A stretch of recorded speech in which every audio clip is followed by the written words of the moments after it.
Yesu ashimwe. Kuko hari ufite ariko uyu munsi uri mu butaka. Dukomere Yesu amashyi ko yaduhaye ubuzima. Haleluya. Imana ni inshuti y'abashima. Iyo umuntu ahora ashima, agera amaso agafunguka, akabona ko afite byose. Ariko iyo umuntu ahora aganya asaba, agera aho n'icyo yari afite akagitesha agaciro. Satani akamubwira ati ntacyo ufite rega, wowe uri intabwa, wowe uri umupfakazi w'imfubyi, uzagwa aho ngaho. Ariko iyo utangiye gushima, umenya ko utari wenyine, ukamenya ko hari imbaraga zikugose zitagaragara kandi zigiye gukora ibigaragara mu izina rya Yesu Kristo.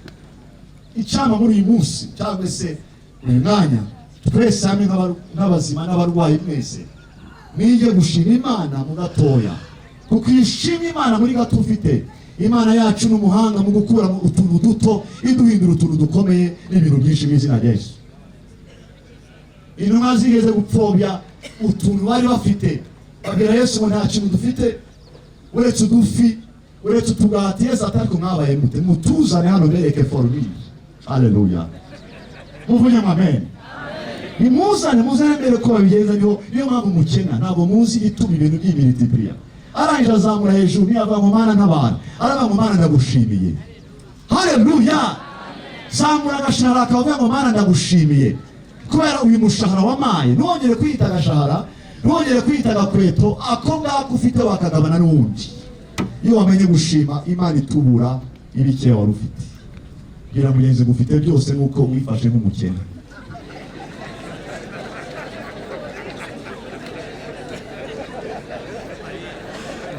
Umuntu ushima gutanga biramworohera, ariko umuntu udashima niyo afite avuga ko ntacyo afite. Ese nakora iki ko mfite akamodoka wakagurishije, ko mfite agatelefone wakagurishije kavamo igihumbi se n'ibipapuro? Imana ishimwe ko igihumbi ari inoti u Rwanda rwemeje kandi ushobora kugira ikintu ugura. Hari ikintu ufite, tangira gushima. Shima kubera abana bawe, shima ko wabyutse bigakunda, shima ko abo mwiganye bataye umutwe ariko ukaba ukibasha kuwushyira ku murongo. Shima. Hari abo mungana batarafatisha ubuzima, shima. Yesu ahabwe icyubahiro. Haleluya. Gushima bijya bituma Imana ibasha gukora ibiruta ibyo usaba. Gabanya amasengesho na Mariya atangira gushima. Mana ni imbere yawe, waranyishe ntacyo ndicyo, ni umunyorogoto imbere yawe, ndimbwa. Ayo ntabwo ari amasengesho. Kuba mu Mana ndagushima ko wandemye mu buryo butangaje, sinzapfa ahubwo nzarama.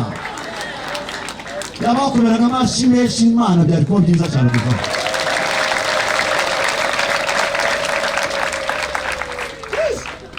Tukabyumva ngo uyu ni wo munsi Imana yandemeye ngomba kubishimiramo.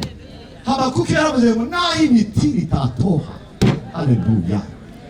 Inzabibu nizera imbuto, bagahingira ubusa imyelayo, n'amashagashira mu biraro, nta kabuza ko zishimira Imana yanjye, nkanezererwa mu Mana y'agakiza kawe. Bavandimwe, ndabaha amabanga ashobora gutuma ubuzima bwanyu buhinduka. Yesu ahabwe icyubahiro. Igeze kubaza abantu baze, se igihe ibyo usaba Imana itabikoze bizagenda bite? Umwe arambwira ati nzayivaho, undi arambwira ati izibeshye. Ndamubwira nti rero ntabwo ari umuteroriste wa mbere utangiye. Imana imenyereye abateroriste n'igikango. Ni Imana yaduhaye, ni Imana yatwimye. Abo nta mashyi muvuze. Ni Imana batuzamye mu kazi, ni Imana batwirukanye, ni Imana twasabye, ni Imana byanze. Ntabwo dupfana Imana ibyo iduha, tuyipfana iki tubereye cyo.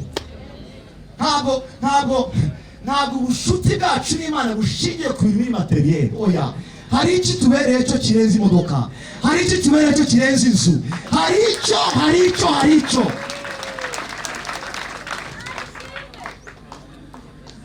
Iyo usomye ubuzima bw'intumwa zatubanjirije, nta miteto zari zifite nkatwe. Ntushobora gusanga ni bagenzi uriya bicije amabuye tubona Stefano. Ntushobora gusanga Stefano na mwana nutama akazi kakubayeho. Oya, bamuteye amabuye ngo abone ijuru rikingutse. Ibaza baramutera amabuye ukabona ijuru rikingutse. Ntabwo ari imfashanyigisho, yari amabuye. none wewe barakwirukana ugasakuza ikintu gifatira ati baramuvuye wowe oya n'ibishaka gifata hose kazi mu bugingo ari buzima. Yesu Kristo turamukunda yaduhaye, turamukunda atabikoze. Nina muri hano bavanye bagutera amabuye ukabona ijuru rikingutse, cyangwa bamumana nakumenyesha urandesege kabisa, uri fake nta byawe. Kuki wemeye ko bantera amabuye? Nyirameze ntari yibyemera kandi itari kure, iri hafi yawe yaranyubiye. Haleluya. Ese nibaremeye ko Paulo na Sila bavuga ubutumwa ikabahemba gukubitwa bavanye dore korari umuvuye kuvuga ubutumwa mwagira hariya bakabahonda n'ukuntu mwasibuka. Yesu ajibe cyane. Ni ikikwereka yuko twijya gushima mu bintu byose.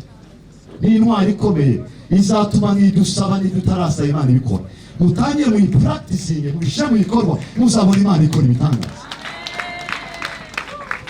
Kana amagambo ndigisha uve hano utagiye washira mu bikorwa. Ndekera hamaganya, bwira mwize murekera hamaganya. Rekera hamaganya, tangira gushima. Bitoza abana bawe, bitoza umufasha wawe, bitoza umutware wawe, bitoza wo mu rugo, mujye mwica mwe mu Mana turagushimiye yuko icyo wemeye ko tutabona nonaha ufite igihe cyacyo. Iyo ni imbaraga ya kabiri igituma Imana ibasha gukora ibiruta iyo dusaba ndetse n'ibyo twibwira, ariko ikabikorera muri twe. Imbaraga ya nyuma rero nifuza kugira ngo usorezeho dusenge. Iyo rero Yesu ashime, ndaza kubasabira hamwe kugira ngo tuyishyire mu bikorwa. Amen. Haleluya. Iyo ntabwo tuza kwikomera amashyi gusa, ahubwo turayishyira mu bikorwa. Turayisanga mu Itangiriro ibice 8.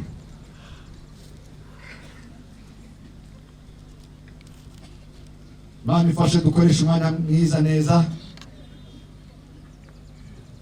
Umurongo 22. Itangiriro ibice 8 umurongo 22. Bibiliya avuga ngo isi kiriho iriba nisarura n'imbeho n'ubushuhe n'impeshyi n'urugagi n'amanywa nijoro ntibizashira. Yesu ahabwa icyubahiro. Imbaraga yawe tugiye gusorezaho ni imbaraga, Yesu ashime, ni imbaraga yo kubiba. Haleluya. Ni imbaraga yo kubiba. Twese hamwe twumvise ijambo kubiba, wumva ibintu bibiri by'ingenzi. Icyambere wumva ni ijambo ryitwa imbuto. Haleluya. Ijambo rya kabiri ni ijambo ryitwa ubutaka bwiza. Amen. Mpamvu nongeho bwiza nuko ari n'ubutaka bubi. Umuntu abibamo agahomba cyangwa se ntiyunguke. Abacuruzi barabyumva, ntabwo ushobora kwinvestinga amafaranga yawe mu mushinga udafatika. Haleluya. Urabanza ukamenya ese bizahinduzunguka iki, share zizanifite nizihe zunguka ibintu. No mu mwuka Imana yatwemereye kubiba. Uretse rero n'icyo ngicyo nuko ubuzima bwacu tubayeho uyu munsi tubeshejeho n'imbuto twabige kera, tubizi cyangwa tutabizi. Amen. Uko uhagaze kuva hejuru kugeza hasi, byanze bikunze umenye ko 90% ubifitemo uruhare bitewe n'imbuto wabibye kera cyangwa se urimo kuri uyu munsi. Bitwereka icyo uri cyo uyu munsi. Yesu ashimwe. Ukomeye uworoheje bose baraterwa n'imbuto babibye mu buzima.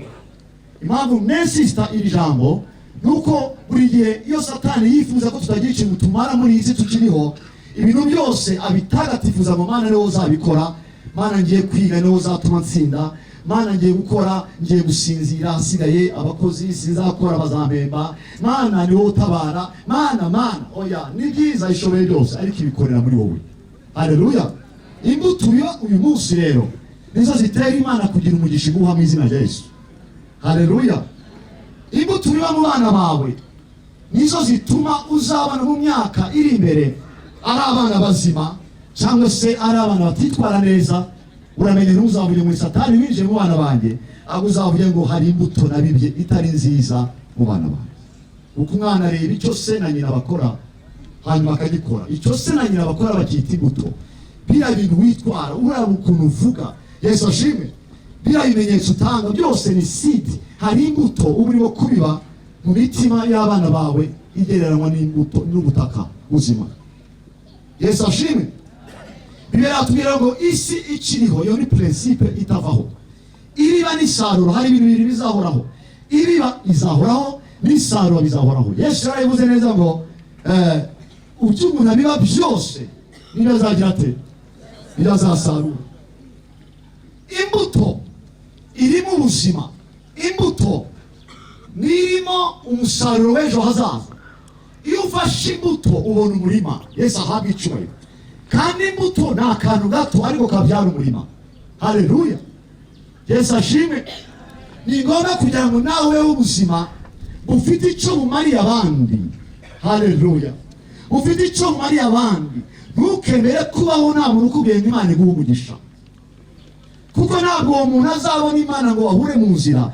Azahura nawe umukorere neza.